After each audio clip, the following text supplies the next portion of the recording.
Just as all things end, there shall always be a new beginning. What's up, guys? I'm Captor, and here to do a breakdown and review for chapter 109 of Gachiakuta, which is known as Almost Whereabouts, and And I'm excited. Notably, this review is coming out as like the first piece of Gachiakuta. I'm gonna struggle with that because I literally just looked up the phonetic pronunciation of it. But Gachiakuta is gonna be the first bit of it on the channel. I'll see what it does. If it gets like, I don't know. My views have never been high. Never. If it gets 5 views and 2 comments, I'll cover it consistently. But with that being the case, I do want to talk about it. It's a manga I picked up recently. JJK's ending, MHA ended. I want to cover some new stuff on the channel. I really like what I've read so far, and I've literally read 109 chapters of the manga. Yes, even the most recent chapter. So let's not waste any more time. Let's hop right into it. Heading me. Are you ready? 3, 2, 1, go. What's up, guys? The guy with a pencil here. Fun fact, I do mean to have it on me and keep it on me at all times. And another fun fact. This chapter ends up covering a wrap-up, I'd say. Not necessarily, because we're kind of still in the middle of an arc, but I'd say the, whole hunting down Kuro arc is over for the most part. He's here. We've got him. We got the information we need out of him. We're sort of transitioning into a new arc and wrapping up a new recently introduced plot point. I don't know. I'm intrigued. There's a lot going on here. So let's not waste any more time. Let's actually hop into chapter 109, Almost Whereabouts End. 2 days later, South Ward. Gosh darn it. This is what happens when I read. I don't even read the names properly. Creepy. Yeah. Good morning, you beautiful ordinary people, you. It's me, your favorite news reporter, Mithio. Today, I've propositioned. Requisition. NCR's Airways. Yeah, baby. I don't know if this guy's been introduced before. Once again, I am basically fresh off my first read of the manga, so I forget if I've ever heard of this guy before. But with it being the case, this guy comes on, and we are, in fact, in the South Ward. This is the first time, I feel like this is the first time we even got introduced to this area in particular, and the idea of the South Cleaners as a whole. Once again, I have not done a comprehensive full reread. I was kind of just trying to eat through the entire manga so I could get to reviewing it. And with that being the case, I don't know, but introducing multiple different factions of cleaners is interesting, especially considering they all are sub-factions and like subgroups in comparison to the main group where obviously our main character Rudo is at. So I'm wondering how many other characters are going to be hidden away in this, how important they're going to be in the long run, considering this is a temporary placement for one of our main characters, Rio. I guess, is she? Yeah, I'd say she's like our female lead. The first chapter admittedly did like absolutely bamboozle me. For some reason, since I didn't know nothing about the manga, I just saw slight images of certain characters. First chapter broke my ankles. But I'm trying to think. I'd say Ryu's our main character. No, Rudo's our main character. Ryu's our female lead. And then who's our deuteragonist? Do we really have a deuteragonist? I guess you could say Engine, but typically some deuteragonists do disappear for large swaths of the manga. But like, I guess kinda Engine? But if anything, Zanza's been more in a deuteragonist role, actually considering the massive L that boy just I'll talk, I love him. But like, I'm trying to think, who would our deuteragonist be if not Zanza? Because I feel like Engine's the mentor tier character. Like, I'd say he's more in the league of like a Satoru Gojo in comparison to a Megumi Fushiguro.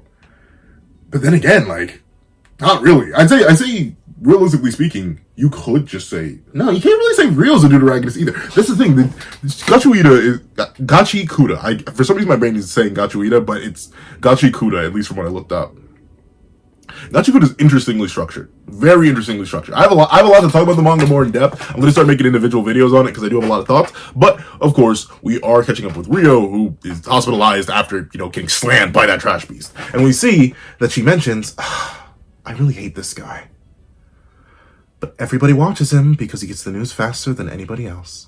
So that's interesting. Once again, especially with the introduction of multiple species, I genuinely do wonder, is that a trait of this individual? Because recently with Kuro being introduced, the idea of other types of species other than humans and trash beasts has become a thing. If I had to hazard a guess, because they haven't necessarily confirmed what Kuro is, we had the whole interaction with Momoa, and she ended up getting inside his mind and was like, whoa! So I'm assuming he's an elf, based on the pointed ears. I would say a dwarf, but he's a little bit too tall for a dwarf, at least what I typically would think of a dwarf. And they're very long-lived as well. But especially considering it's been numerous generations, they may be taking like a Freyrin, another manga I may secretly start reviewing. Don't be surprised if it suddenly pops up on the channel. But essentially, I would not be shocked if Kuro was an elf. Mainly because of the pointed ears and the perfect memory and overall the fantastic control he has over his faculties and strange genuine abilities and the recent introduction of other types of species. So this individual, now I'm paying more attention to anybody who does something strange or out of the ordinary.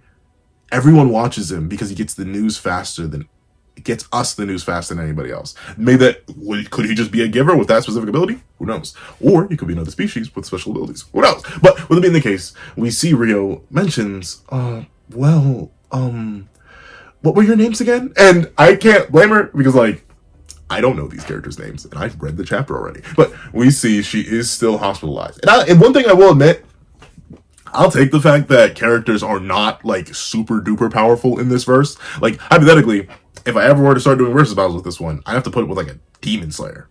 And even then, that may be too much. I'm trying to think. I'd have to like look into the metas, but at least on the first reread, there hasn't been anything too insanely crazy, except for like the border creature, which is implied to be the Watchman. Which is still there's only interesting things in this manga. I'm very excited, but we see that they explain we're supporters. Well, I'm sorry, I have like no female voices. You're gonna be stuck with it. Well, let's see. We're supporters from the cleaner South Branch, Mildreda, and I'm Marige? Almost like Marige? I'm not sure, but Marige, we're relieved that you regained consciousness, Rio, sweetie.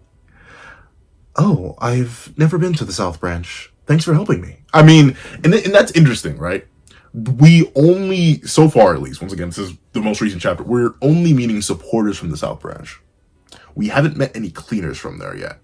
And once again, the robustness and the capability of the South Branch and other branches is definitely questionable. Considering we've kind of met, I'd say for the most part, our main crew of cleaners. And while they're definitely powerful, and I'd say so far we've gotten introduced to basically all their abilities at this point, which I'm also happy about. I'm happy I don't have to like stare and wonder. But I'm trying to think, we've gotten introduced to pretty much all of their abilities so far.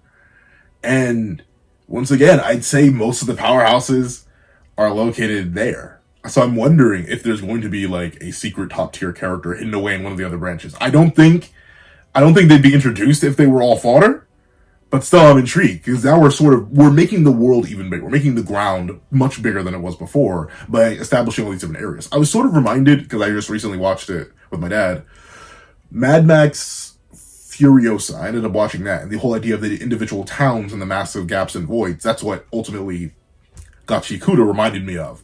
So I was wondering, especially considering we got introduced to Canvas Town, we got introduced to the Ink Town, I was really wondering, are there going to be other branches? And if so, are the cleaners really responsible for everything? So it's good to have them established, and it's good to hint at the idea that there could be more powerful characters lying in wait. Who knows? But we see these two different types of characters. And once again, one thing you're going to hear me glaze for Gachiakuta a lot, for heavily. I'm going to glaze like crazy. Who's the mangaka? Who is the mangaka? Hold on. Once again, super new to this. Give me time. I'll lock in, and I'll remember everything. But let me take a look in a book. Gachiakuta. Please, I can type, I swear. Gachiakuta. Who's the author? Kei Urana, Hideyoshi. Why is that name sound familiar? Young boy. Authors. Let me see. Hideyoshi Ando and Kei Urana. I'm not sure who's the artist. The illustrator is Hideyoshi Ando. And I like the writing of Kei Urana. Kei Urana has been doing a fantastic job writing. Admittedly, I do have some minor complaints about Rudo, but we'll get into those in their own video. Because this chapter, once again, I read it literally yesterday, and I forget if Rudo even gets mentioned in this chapter. Or at least, no, he gets mentioned, definitely, but I forget if, no, he does show up, right at the end of the chapter. That's what the whole title is about. But Hideyoshi Ando. Fantastic artwork. In fact, I'm going to look up their other works. Because for the longest time I was reading through, my brain was straight like, who is this? Who is this? What is happening? Who is like something about the art style reminded me of another author, but I'm sure it wasn't that author or illustrator. And I was sure it wasn't that illustrator. It's Boichi. their art style reminds me so much of Boichi, but it's stylized even more, which is crazy because Boichi is a good balance between stylization and realism in terms of high detail. But gosh darn it, Gachiakuta also, you're gonna hear me glaze the art insanely. Trust me. And the stylized character, the designs beautiful, the characters beautiful, so much. I should have done a video first. I really should have done a video getting all my immediate glazing out and my immediate pre-review glaze before I did a review. But it's too late now. We're locked in. As we see that Mildred is actually pretty annoyed. You better be grateful. I don't care that you didn't know you'd have to go to Tori's no man's land. If you were coming to the South Ward, you should have informed the South Branch cleaners.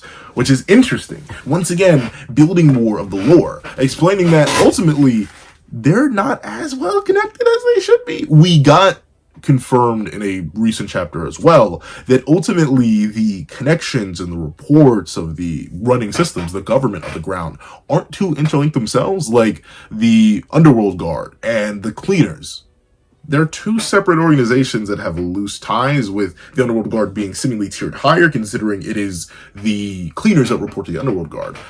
But with that being the case, it's interesting to see a lack of communication between the branches in general, especially considering this seems like something that would make sense. But we ultimately get to see that Mildred, while extremely annoyed, is in fact mostly just concerned. As she says, "You're cleaners, for crying out loud. You should have guessed you'd end up in no man's land. Don't let the information broker play you like that, darn it." But ultimately, I can't blame them. Well, actually, no, I do kind of blame them, because they knew Kuro. Like, that's the thing that's established. Engine knew Kuro, had a very specific opinion on Kuro. Ryu seemed to at least have not Ryu. wrong series. But Rio also seemed to have some sort of idea about Kuro, to a loose degree. But you're telling me y'all didn't predict this? For what reason? But we do get to see that ultimately, my brain is, how do I say her name? How do I say that?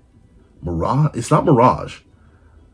Mirage. I'm gonna say Mirage, and because it sounds like Mirage, and hopefully I'll remember it. But Mirage says, now, she's still alive, no harm, no foul. I'm sorry, once again, I have no female voices, so she's gonna get an older female voice. But she says, yeah, I guess you're right. But come on, we have to go pick you up, and the bridge was destroyed. Did you have to make it that hard just to get there? And in their defense, they didn't exactly destroy the bridge. And on top of that, and then make stupid requests like saving the raider too? Fu, or whatever his name is? Are you actually kidding me? What is wrong with you HQ people? Once again, setting up that tier in hierarchy. HQ headquarters. So the South Branch, it does rank lower. So it does that. It makes me question their potency as cleaners, but clearly they're able to watch over a whole branch. They're able to watch over a whole area. So there's got to be some swole cleaners down there. So I'm definitely interested to see how much goes on with this South Branch and how many other branches there are. So there's HQ, I'm presuming in the center of the ground. So if there's a South Branch, is there an East Branch, a West Branch, a North Branch? I don't know. Maybe these things are already mentioned. I just never noticed it because I was reading too fast, but intriguing, at least to me. But we see that Ryo ultimately apologizes by saying, I'm very sorry. I didn't mean to make you angry. And ultimately, Mirage is like, don't let it get to you, sweetie. She's just worried. And yeah. I know people like this. I know people like this. And occasionally I am people like this. Especially when I'm worried and I'm with people my own. If I am not with the mom friend, I do immediately transform into the mom friend. It does happen, so I do get it. And I do like Mirage here. Ultimately, two great character designs. Hopefully we see them again. But we see Ryo mentions, now that you mention it, where is Fu? And ultimately, apparently they've got him interrogated, which does make sense. He is still a former raider. As they say, we've got our twins interrogating him. She calls it interrogation, but we're just making sure he doesn't see the cleaners as enemies. Chris is with him. Maybe that's why he feels so safe. And apparently Fu doesn't. Once again, the nature of Fu is like very, very strange. It's interesting though. He so far is the first person to feel like, one, a typical shonen character in the sense that he does have like ming, but also a transformation, which is unique to him. And I already forget the onesie wearing girl's name. My brain is lagging atrociously. I'm sorry. I'm bad with names. I'm still struggling with Kagurabachi names, and I've been reviewing that for like 3 months now. So I'm going to struggle with the Gachiakuta names. I'm struggling with the name of the darn manga. But with that being the case, I think it is literally just Fu and the hoodie wearing person who have like distinct transformation type states. And notably, at least the onesie wearing girl, her whole thing transforms. Her vital instrument is still something else. Meanwhile, he just is the vital instrument, which makes me wonder what kind of Jekyll and Hyde scenario he's got on. We know he has the possessed doll, but is it really possessed, or is it something he put a whole bunch of energy into, but due to some special nature he has, it ended up gaining a portion of his personality when that personality injects him? Because that's the thing, with his body being a vital instrument, and of course I know you could really take care of your body, I wonder if technically the doll is the one taking care of Fu, and by proxy, that's how Fu becomes a vital instrument. But then again, the doll takes over Fu's body. So I don't know. Fu's a very interesting character. I can't wait to see more from him, especially considering he does seem to be, darn near, I'd say a top tier. Like, notably, he probably falls under his idol naturally because he's the leader and he has part of the Watchmen series. And I don't know. I low-key think, at least while possessed, he could probably beat Rudo. Even if Rudo did have something old and ancient. But let's see. Oh, well, I'm sorry for causing all this trouble. We'll leave as soon as we can. Excuse you? You're gonna stay yeah, so she is just the, no concern parent. She says, excuse you? You're gonna stay in bed until you're better, alright? Huh? Oh, that's, kind of you. Which it is. But this man, it's crazy how much I like Kuro for genuinely no reason. Okay, there's reason. There's reason. I'm gonna make a whole video on Kuro, which is crazy. He's a really recently introduced character. He's mentioned early in the manga, I do believe, as the information broker. I feel like he got a name recently. But from character design to personality to aspirations to mystery to motivation and the introduction that he facilitates, I like it. I like it a lot. I'm excited. But my. You're awake. That's such a relief. Oh. This is a surprise. What are you doing here? Huh. Did you think I would give Rudo his information and disappear without a trace? Yeah. Normally, I would have. Yeah. And once again, that's interesting. I get it, to some degree, he's the information broker. A lot of people want his information, but he is a broker. Meaning he would probably want to set up some sort of base of operations, but he seems very inconsistent. And once again, I think that does play into his likely rare species type nature, because look at those darn ears. He is typically larger than a lot of elves I'd see perceived in other anime manga. Once again, I'm reading Freyren. But then again, Freyren also does have another male elf character who is, like, just big. I always forget his name, though. Which is crazy. I have, like, a whole Freyren OC.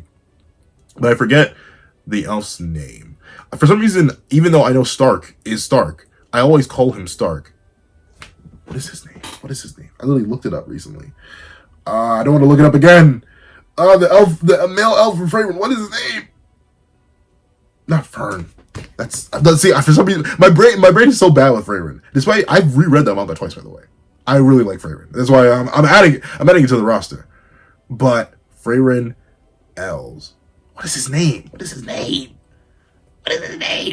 Kraft. How do I keep forgetting that? It's the most simple. I think it's because it's the most simple name. But it's the most simple name. His name is Kraft. But he's built like a regular human, but he's very, very buff. I've never seen, and then admittedly, I haven't consumed many fantasy media, but an elf with his kind of build, it'd be interesting if he is even an elf. Who knows? I'm just going with that off the sharp ears, the long life, and the perfect memory, which seem to be traits of elves for the most part in fiction, but that may just be a me thing. However, we do get to see that he does sit down, ultimately honoring the deal he made with Rudo. As he says, but Rudo wouldn't let me. He said I need to apologize to you. Huh? Rudo?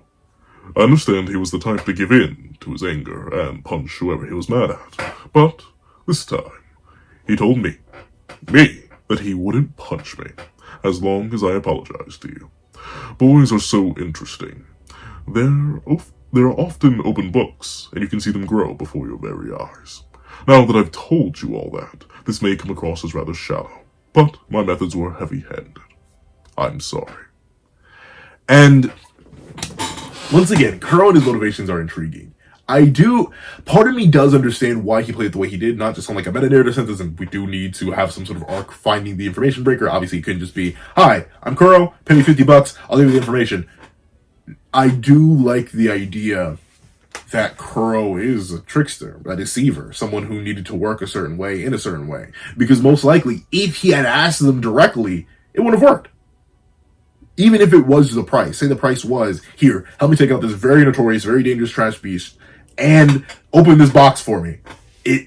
It probably wouldn't have. It probably wouldn't have. I don't blame him. I think he very specifically, because he clearly knows the nature of humans, right? And I keep calling him human because I feel like he's already been highlighted as a separate species. And once again, with the species talk in Rudo's ancestors, the Undertaker's name, I'm excited. But I do genuinely think he played it smart. He played it the right way, and there probably was no other way. So I'm interested, once again, to see more and more of Kuro. He's likely going to disappear for a bit after this, and especially considering both parties, both our main cast and our main antagonist group, got the information they need. We may not see Kuro for a while, but I wouldn't be shocked if he ends up staying a reoccurring character or has more sway in the narrative than what's initially being implied with him as just an information broker. I don't see him as a one-off character. I see him much more in the leads of like an Amo, which is ironic considering the nature of the chapter. But we do get to see that Ryu says, I keep saying Ryu. Gosh darn it. Ryo says, it's okay. I forgive you. It helped me realize I need to train harder. That's another aspect of the manga. A lot of characters need more training. A lot of characters need to get infinitely more swole. But ultimately, we see, I'm guessing Rudo and the others have already left southward? They did. They did stop by to see how you were doing when they got out of no man's land. But they left soon thereafter. They took one of the tips I gave them about Amo's location and went to rescue her. So, naturally, I think Kuro is fitting more into... While he may... it's interesting, right? And Kuro's always an interesting kind of character to build into your narratives. It's really like, once again, in the story that I'm writing for my own thing that I hope to publish one day, I have a character in a similar archetype to Kuro. The knowledgeable character who doesn't really align with anybody. Because, remember, ultimately, while he did end up breaking Momo's brain, he gave the information Momo was looking for. And very specifically, since we saw that he can parse out his own memories and give specific chunks, he knew what Zaido wanted and gave it to Zaido. That's a two-piece deal. So he helped both sides. So I'm assuming he knew about this too. He had to. He had to know about the strange nature of Memsky? For the longest time, I forgot who this guy was. When the twist was revealed about him and what he was doing with Amo, like my brain went complete like, who is this guy? But he was there. I completely forgot about him. But I'm assuming he knows, and he didn't tell them because he played a certain type of game. Though it's real later in the chapter, they didn't know he was coming either. So maybe Kuro didn't know, but Kuro knows because how else would he know her location? Considering he seems the guy to have been holding her. But ultimately, let's get further into the chapter. I want to rescue her. They're on a mission. And we see the current cleaner crew. We have Rudo, we have Engine, we have... I forget their name. We have Gris. That's not Gris. He's a little bit too hefty to be Gris. And I forget this. I forget the supporters' names, which is so bad because like, they had a whole arc about how you shouldn't forget the supporters' names. I did. I hardly did, though. Admittedly, I do remember Gris the goat. But I'll admit, I'm shocked he's still alive. I really thought we were going to get rid of Gris. But with it being the case, we see Rudo look, and I do like how this chapter in particular plays it, almost as if Rudo knows, but it's clear that Rudo doesn't know, and it's clear that he knows what Rudo doesn't know. But we see that somehow he made it here on his own, very quickly, as he says, "You all made it back sooner than I expected." Yeah. The branch gave us a ride back. That makes sense. I'm glad to have you... Oh, that's right. They came back then. I forgot about that. But that makes sense. I'm glad to see you all have so much pep left in you. Other than Rio, of course. Why are you suddenly coming along? To fill in for Rio. Besides, I figured another familiar face would help Almo feel better. And... that's the thing. Part of me is debating. It all comes down to how this video does. And I don't know. I can't see the future. It depends on how the Freyren video does, how the Gachiakuta video does, and how the Ichi the Witch manga does. Because I want to add those three. And once again, I more so review things for myself. I would just exclusively be a JJK channel if I exclusively cared about views, because that's the only thing people click on consistently. But still, that aside, I do review some things for myself. I do gotta like think logically. It's why I stopped reviewing on Denim Luck, because like it just generally was a waste. So we'll see. If enough people want Gachiakuta, I'll keep Gachiakuta. I'm gonna read it regardless, and I probably will talk about it here and there. But I'm not sure if I want to add this to the Patreon and memberships as a live reaction exclusive series, or where the live reaction becomes exclusive to there, and I do the reviews for the main channel, or if I end up doing that for one of the other two. Framing comes out bi-weekly and less consistently, and very consistently goes on hiatus, if anything. So honestly, I kind of feel bad about that. Kind of like how I completely forgot about the Black Clover chapters. I still need to go back and review. But I don't know. We do get to see that Rudo can tell Amo's in there.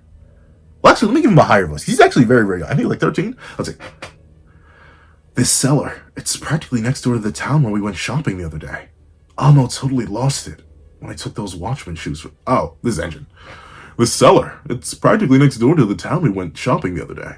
Amo totally lost it when I took the watchman shoes from her for half a second. I doubt she came all the way here from the desert, on her own, without those shoes.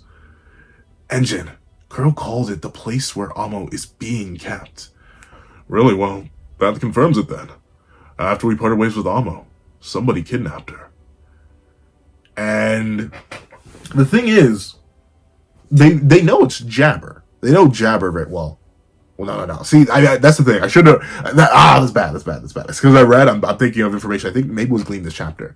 But him being a traitor, someone intriguing, it's interesting. As he says, I'll go in first. The person who took her might still be in there. And I'm sure you're tired from your trip to No Man's Land. No, I'm going first. If the kidnapper's a person, I'll just have to punch him. And we see... What's his name? Is it Mimsky? Why is my brain saying Mimsky? My brain is low-key screaming Mimsky right now. Mimsky Gachiakuta. Minsky.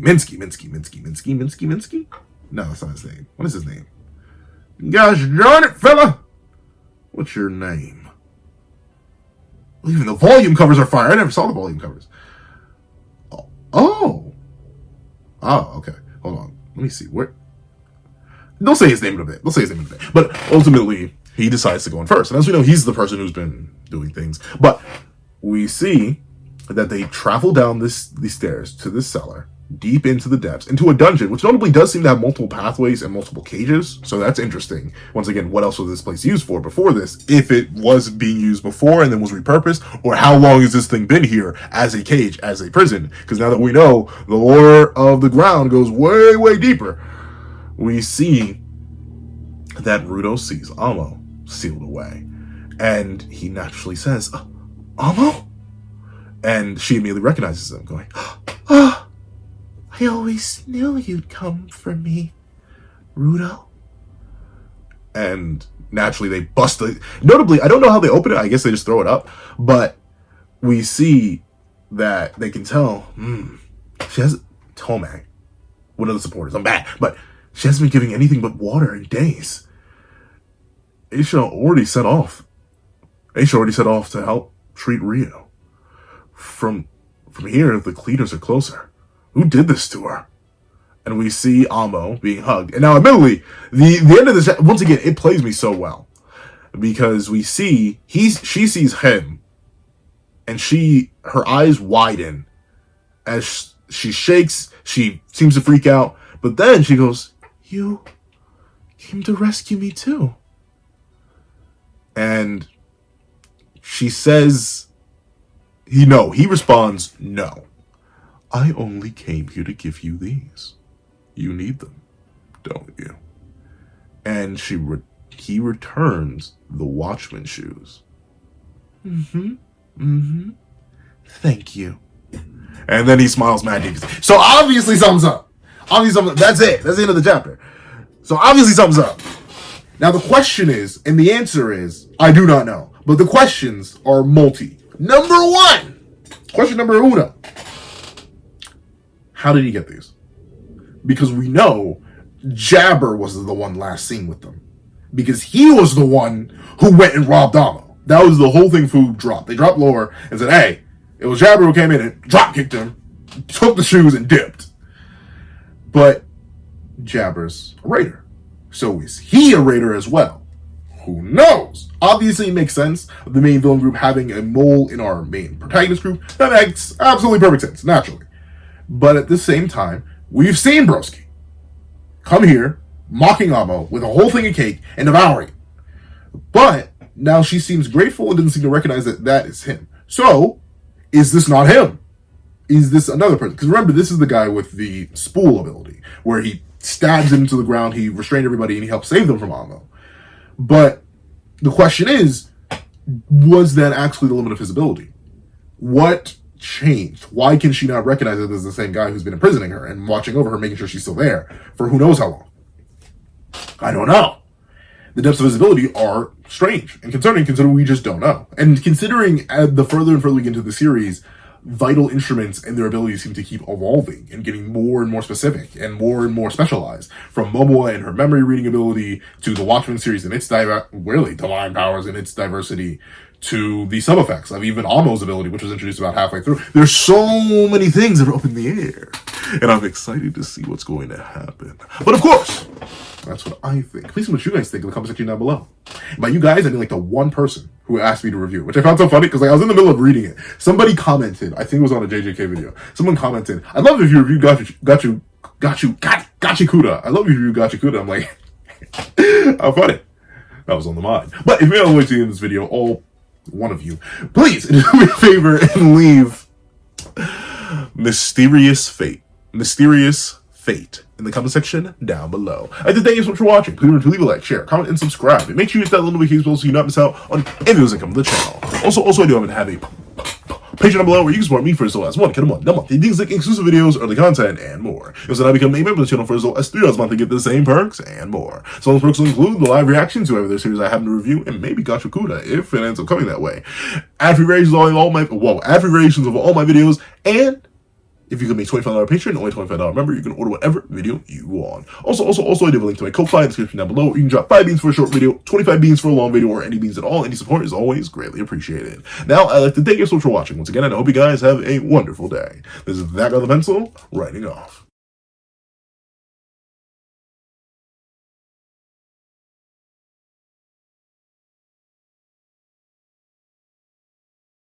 I'd like to give a thank you to our $3 members: Sarah, Greyhound, Eternal Flame, NMA, Real Rare, Red Wolf 4765, Paris Arnold, Astro, Brandon Payne, and G Prosper. And I'd like to give a thank you to our $5 patrons: Sean, Midnight Lord 21, Kevin, Encarnacion, Josh Brown, Igneal Lind, and A+A.